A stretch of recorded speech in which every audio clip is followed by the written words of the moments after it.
Jadi tidak ada satupun masjid di muka bumi ini kecuali ada bekas tetesan air mandi Rasulullah Shallallahu Alaihi Wasallam.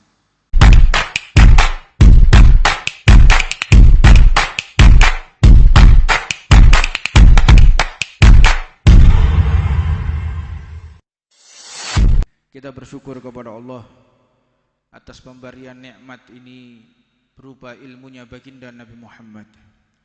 Tidak ada pemberian yang lebih mulia yang Allah berikan kepada hamba yang dicintainya kecuali ilmu Rasulullah sallallahu alaihi wasallam.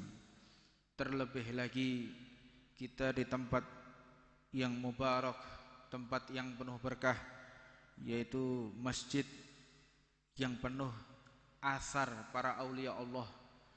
Berapa aulia yang telah sholat di masjid ini. Masjid Muhdhar. Dulu masjid ini tidak sebesar apa yang kita lihat saat ini.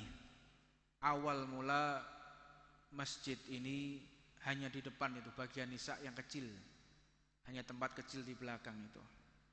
Kemudian para masyayikh, para sesepuh, para habaib, para kiai mengupayakan sampai dengan tiang ini, sampai tiang depan ini. Kemudian dilanjutkan oleh kakek kami Al-Habib Muhammad bin Alawi Ba'agil, nafa'anallah bihi bi'ulumih, sampai akhirnya ke belakang. Nah, alhamdulillah masjid ini dikatakan masjid yang penuh karomah. Mbah Hamid Pasuruan sholat di sini, Mbah Wahab Hasbullah sholat di sini, Mbah Hashim Asy'ari, bahkan ada satu riwayat mengatakan Mbah Khalil juga pernah ke sini. Beliau mengambil barokah untuk sholat di masjid ini.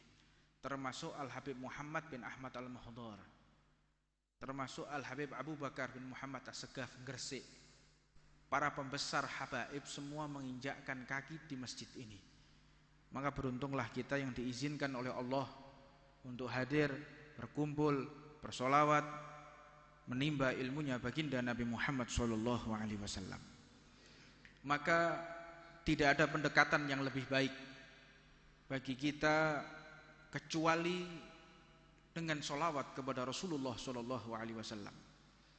Diceritakan beberapa tahun silam yang dialami oleh Syekh Mutawalli Sa'rawi, yang kita kenal bagaimana kealiman beliau, bagaimana uslub dakwah, metode beliau dalam menyebarkan agama ini.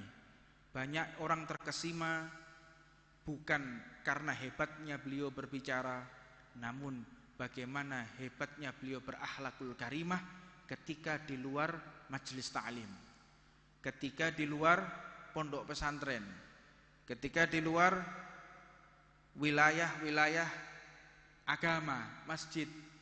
Beliau banyak mengislamkan orang bukan karena pandainya merangkai kalimat, namun karena bagaimana beliau berakhlakul karimah, sopan santun yang luar biasa.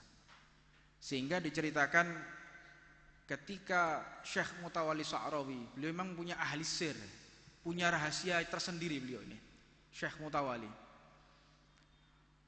Beliau menghadiri ijtima' ulama pada masa itu. Yang namanya ijtima' ulama ini pasti yang datang orang-orang hebat, ahlul ilm, tidak diragukan, di Mesir orang-orang hebat.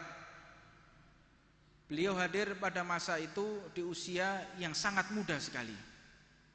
Boleh dikatakan kurang dari 14 tahun beliau hadir ijtima' ulama. Maka sebagaimana biasa dalam rangkaian acara ijtima' tentu ada yang namanya mudzakarah, ada dialog, ada bahtul masail. Bahtul masail itu lek cara Jawane ngono golek perkara, cari masalah. Cari-cari masalah. Maka segala permasalahan baik itu di dalam disiplin ilmu akademisi maupun hal-hal yang berkaitan tentang kebijakan-kebijakan perkembangan zaman sampai pembahasan yang kadang kita tidak berpikir. Syekh Mutawalli Sya'rawi yang pada masa itu beliau masih muda belia, bertanya kepada satu ulama yang di situ sebagai pemimpin. Beliau menanyakan, "Wahai Syekh, aku ingin bertanya bahwa Rasulullah ini tidak memiliki najis." Jadi Nabi Muhammad itu ketika istinja langsung diserap oleh bumi. Lalu di mana serapan tersebut? Ada pembahasannya. Kadang kita nggak berpikir ke situ. Jadi Rasulullah tidak seperti kita. Kalau kita istinja harus dibersihkan, ditutup, diguyur dengan air. Tapi tidak dengan Rasulullah SAW, langsung diserap oleh bumi. Maka pertanyaan Syekh Mutawalli Sya'rawi, ketika Rasulullah SAW beliau dimandikan, di manakah air bekas Rasulullah dimandikan? Diserap di bumi, lalu kemana? Air mandi Nabi Muhammad itu kemana? Maka akhirnya Syekh ini tokoh ulama yang paling dituakan, yang menjadi pemimpin ijtima' tersebut tidak bisa menjawab. Karena dalam tarikh apapun tidak disebutkan di mana bekas air mandi jenazah Rasulullah SAW. Di mana tempat tersebut?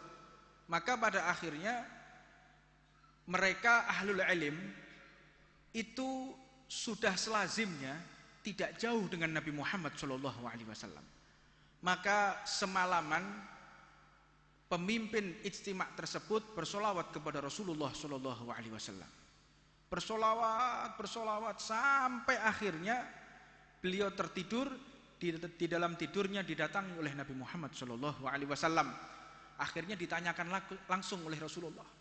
Ditanyakan langsung, engkau tidak bisa menjawab atas pertanyaan anak muda. Di dalam mimpi tersebut Rasulullah datang dengan seorang anak yang membawa obor, bawa lampu.